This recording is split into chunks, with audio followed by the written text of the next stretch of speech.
Has anybody watching this channel, any of my subscribers or anything, have any of you guys seen anything in the woods? Just wondering. I mean, I'd be willing for free to go like wherever you think there's some activity. I'd go investigate and maybe give you an idea of what's going on. Like call it practicing. I don't know. It'd be kind of nice to research some of these guys that they don't know me. Nice.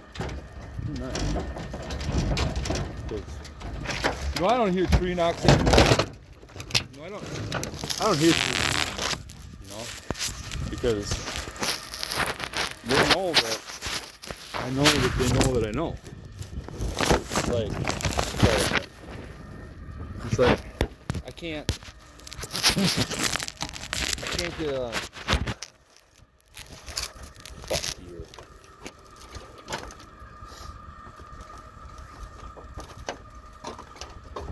That's all. I got a question. Has any of my subscribers or anybody that want to tell me, have any of you guys seen the big guy? Or maybe you think you've seen him. Or maybe you think you know where they are. I'd be willing for free to just come investigate an area that you think. We'll call it practice. We'll call it research practice. On the selfish side, I really would like to I just pretty much just research around here, and I'm pretty sure the family or families that are around here, they already know. They know me. They know I know that I know that they know that I know. And so I don't hear tree knocks. They don't do the normal things that they would do to people that have no clue. People that have no clue, they make animal noises. They hit the tree like this one time. You ever hear this in the woods? Raise your hand if you ever heard this in the woods. No, not that way. Just one. Lots of times if you pull into the park, where you notice it just along the trees, Trump Brook or something, somewhere camping by the river or something, right?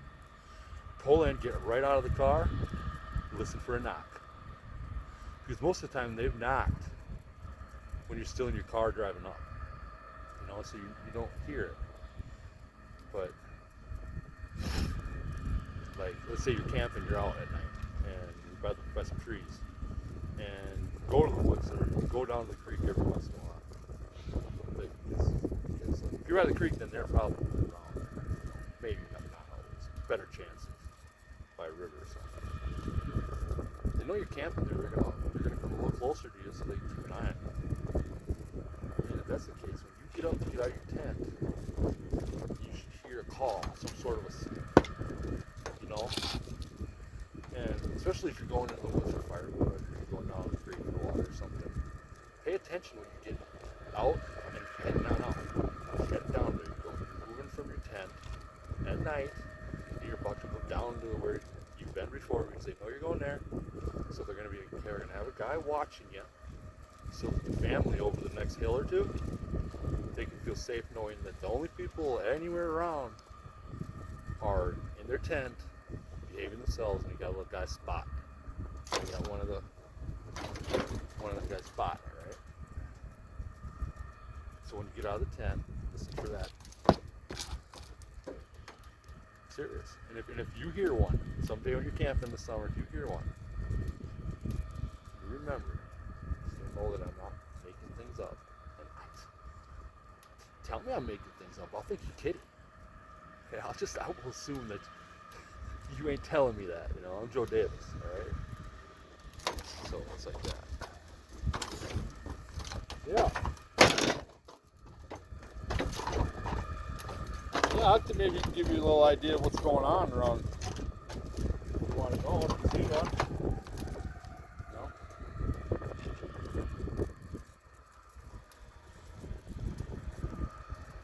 I got those people that like to hear my stories and stuff, but they don't really believe it.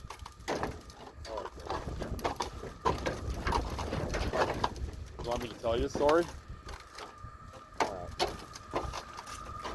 One time when I was You know that I'll just keep the stories around the first time I was down there when I first saw him. So that first month I'm down there, you know, him, he had to leave because he was scared. I took his spot. I built the shack, right? Well, I'll tell you about the shack later. I caught a fish. It was a catfish, a 3-pounder, 4-pounder, and I put it on a stringer, a homemade stringer, a piece of rope, put it through his mouth, tied it, you know, slip knot, tied the end of the rope to a tree. And it was down in the current. I wasn't going to eat it yet. I was going to wait how many days. Catfish stay alive on that stringer forever. And 2 days later, I checked it the next day, it was still there. 2 days later, the rope was pulled apart. I may have been cut, but who would have cut the rope? Nobody was going down there back then. I asked him specifically, the animal lover, I asked him, did you cut it? No, man. See what happened. I pegged those flickers for walking right down. See, the tent was up high. There's like this rolling slope that goes down, and then a little 3-foot cliff to the water. They're walking right in front of him. You know, you can't see him over the hump down. They're walking right in front of him while somebody would spot to make sure he wouldn't come out of that thing. I heard him in the water that night sometimes. Anyways, they come walking by. They kicked that fish. They checked out the string. They got themselves a meal. Guaranteed. And yeah, and you know what I caught that catfish on? Dead frog that I caught. I caught a frog, baited it up, died right away. I just kind of like left the line in the water all night. Next morning, fish.